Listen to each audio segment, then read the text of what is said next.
Ini gambar dengan resume saya.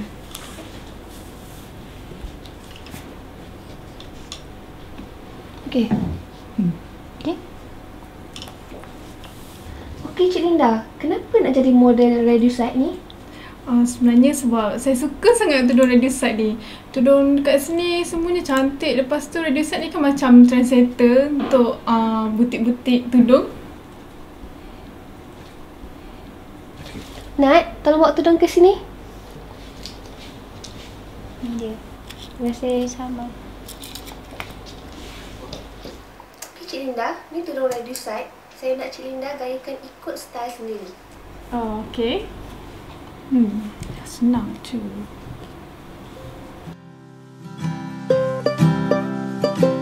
Letakkan selendang di atas kepala dan bahagikan selendang tersebut di sebelah kiri lebih pendek dan di sebelah kanan lebih panjang. Kemudian ambil bahagian yang pendek dan tarik ke bahagian kanan tepi telinga anda dan pinkan menggunakan peniti.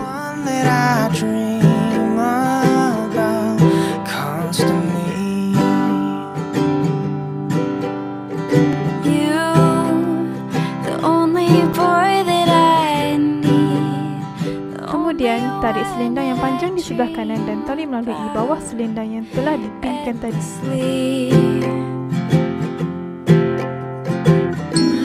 Bawa selendang tersebut terus ke atas kepala dan pinkan menggunakan peniti supaya ia kelihatan kemas.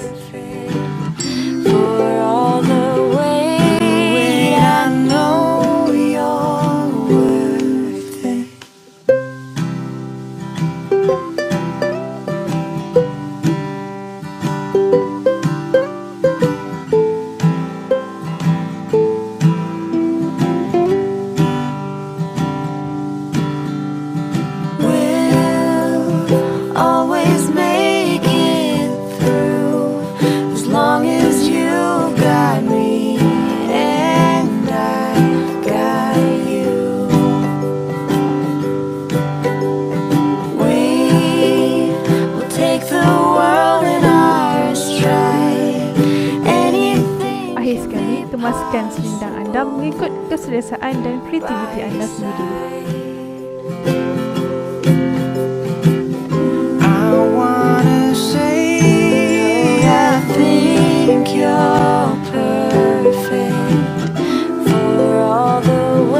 Anda boleh menggayakan gaya ini jika anda ingin tampil dengan gaya yang berbeza dari kebiasaan.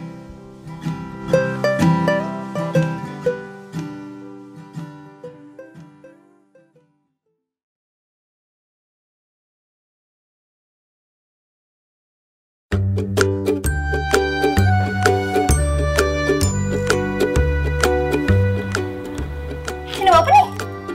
Awak gayakanlah. Sini kita.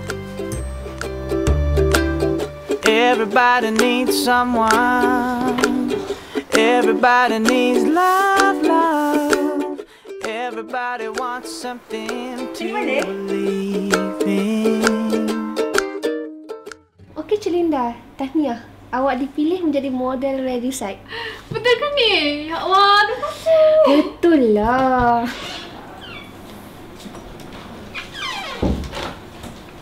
Perkenalkan fotografer kami. Selepas ni Cik Linda akan bekerjasama dengan dia. Okeylah, panas balik dulu. Aduh. Hai. Sebentar tadi saya telah menggayakan shawl Nisha. Cara pemakaian sangat simple tetapi tetap kelihatan menarik. Live a life like you are dreaming.